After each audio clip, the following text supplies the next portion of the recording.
please. A question from Kath Jones. Coal mining historically made a significant contribution to Wrexham's economy. Wouldn't the development of our local shale gas reserves be a logical progression?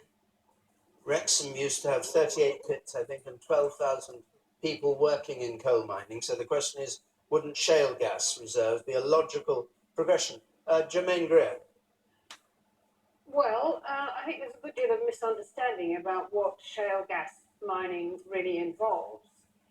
People think it can be resisted by locking gates and so forth, when in fact it can't, because you don't own the minerals under the soil. They belong to the Crown, and the Crown can dispose of them. So if people have exploration permits, you've got to let them in.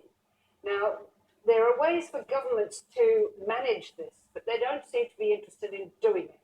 I mean, I speak as an Australian. For us, a CSG mining, coal seam gas, has become a really painful issue.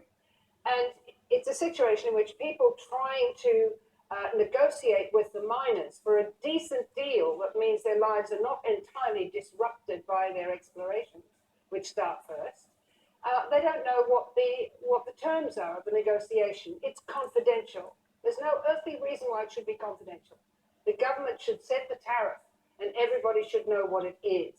But it is pointless to resist by trying to keep your doors locked and your gates shut. Now, the most important thing about shale gas is that it might be a way of stopping us burning coal. And I speak as an Australian, and we're shipping it out as if there was no tomorrow. And if we keep doing it as fast as we are, there will be no tomorrow. So I desperately want them to stop exporting burning coal, whether from South Africa or Australia or Canada. The planet needs us to do that. Now, shale gas is a cleaner fuel. It is also much cheaper to produce. And our real problem is that the Americans have cut their energy costs by something like 60% because they developed shale gas mining, which they did when their oil reserves became so low that recovery from the ground became impossible. So they began pumping in all kinds of slurry and water and gas to get the remaining oil out, and then they developed this industry, which they've done, if you like, for the rest of us. They've actually brought it to And you'd like to see that in this country? Well, the thing is, I think it's important to think what all the issues are. We're probably going to lose North Sea oil mining because it's too expensive. And then you think, well, do we really have to mine the Arctic? The question is, can we do without energy? And the answer to that is no. Now, it's all very well talking about renewables. We don't develop them anywhere near fast enough. I can't believe that solar panels haven't developed at all in 80 years. They're still clumsy, they're still expensive, they're still inefficient. We should be able to build whole buildings out of photovoltaic materials. I want to stick with fracking if I can. The person waving up there, yes.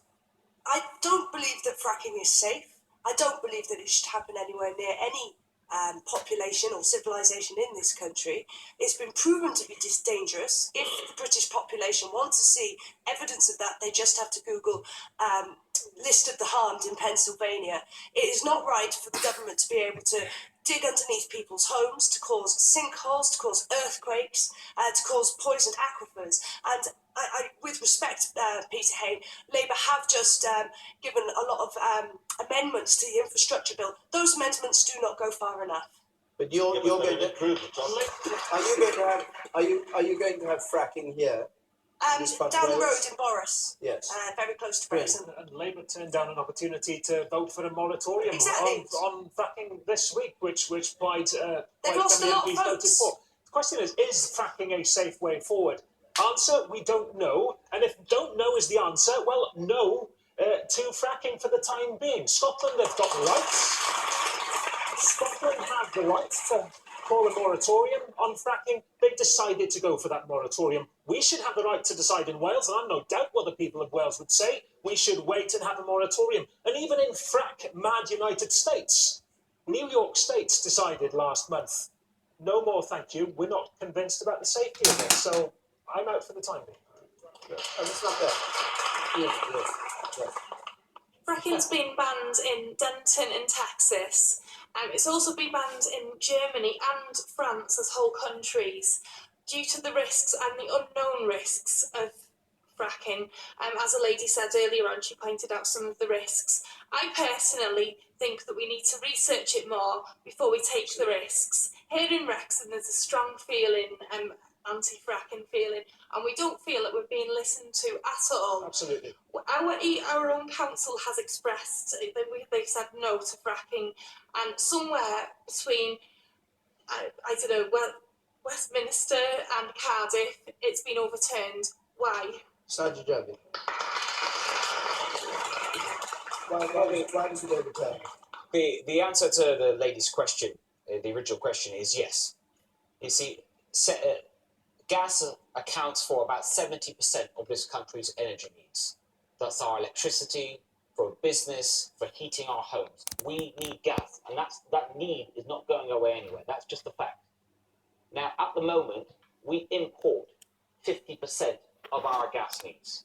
So the question for me, when I look at this, is really this. What's the best thing to do?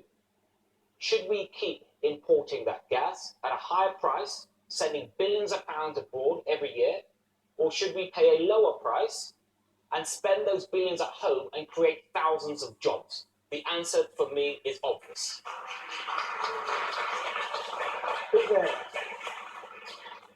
The answer for me, the priority for me, is renewable energy. So I would build the Severn barrage. I would go for renewable energy, and I think if we get elected as a government in May, we'll see a big priority on renewable energy. That's where I think we should be going. On fracking, contrary to what Reem said, we got a big advance on Monday as a result of a Labour amendment, the only practical one that was likely to pass, with Conservatives having to do a U-turn and support it, with 13 very strict controls, including not allowing fracking in national parks, a lot of environmental controls which protected the environment in order for fracking to be explored and then for us to test, and I agree with Reen on this to this extent, to test whether it's safe or not. But I would just say, So can I would like to. Why is it wrong to do it in national parks and not wrong to do it under somebody's backyard? Well, I was just about to come to that. The much stricter environmental controls, which the Conservatives didn't want but had to bow to the majority in Parliament under a Labour amendment to go forward, those will impose much tighter regulations. And I just say this about Wrexham. I want to see this Conservative government and Sajid and his colleagues actually favouring fracking in West Sussex and places like that, rather than industrial Wales and areas like Wrexham. Then we'll see where the argument is. Okay. Also, come back from the check shirt there. Yeah, the very back row. Yes, you. Yeah, the question that the lady placed over there as to why was the local council overruled? Has the panel got any idea as to why the local council were overruled on the fracking? Any idea? Nobody answered that. You know why? Said yes, but I got the decision. Yeah. I don't know. It's a reserved matter for Westminster, these decisions, because of the energy consent situation. So democratically elected representatives in this area were overruled because of the potential for money to be made. To be fair, energy Is that right? Under our houses. To be fair, energy is such a strategic issue of national self-sufficiency and security. You have to have a strategic plan for it. I'm not defending the position in Wrexham. I've made my point clear there. So there are decisions that need to be taken at a UK government level. Well, the original question was asked by Catherine, and I'd like to thank you for voicing an opinion that I know it's pretty brave to voice around here, which is, and I agree that when it comes to energy, we need to look at all possible sources. There's been a lot of talk this week about the way we kowtowed to the Saudis. I've been seeing the flag lowered over Westminster Abbey. We need to become as self-sufficient as we possibly can in order to break just limit those relationships. But to talk to the person who raised the issue of the local council being overruled by Westminster, and generally a lot of the anger in this room, there are many problems about fracking for this community, but I noticed that none of you are actually getting the direct benefits. You're going to pay a much higher price than I am in London. You know, as a Londoner, I should be honest about this. they're not digging up my road, they're digging up your road. So why aren't you getting a bigger share of the profits? I mean, this is what they do in other countries. And why aren't you being given a bigger decision? I mean, I disagree that this has to be a strategic decision for Westminster. I mean, there is huge. We don't want the profits. We don't want to equip a I point. think you should have the choice. You can make that choice for yourself. If you don't want the profits, Well, we can't, can we? Because the consultation on the infrastructure I bill, agree. which 99% That's the of problem. people who responded disagreed with, was overruled. yeah, I agree. So That's we don't the have a problem. voice, If do you we? look at other countries, I mean, and generally this is also an issue about localism. You know, in Illinois, towns which get together have collectively bargained for discounts on electricity. You know, I'm actually very libertarian on this. I think we need to change our system so that you play a role in the market as a community, All right. and then you can decide whether you want discounts. Briefly, Place to do put what? everything Yes. together, and particularly looking at how we build, that would create jobs that can harness energy from under the earth. Yes, the photovoltaic should be used far better, and other sources, and the way we insulate our homes. One 5-bedroom house can be heated with one fire, and I can't remember the word, but everyone's got them now. Okay. That's the one, log burner. But Log it can burner. be done if it's insulated well, it's Yes. got the piping for the harnessing. That would create building jobs, so it would work on every level. Triple glazing as standard, not as something that's seen as a luxury. All that would work, and we wouldn't need so much energy, we wouldn't All need right. to destroy our planet. Let's thank you very much.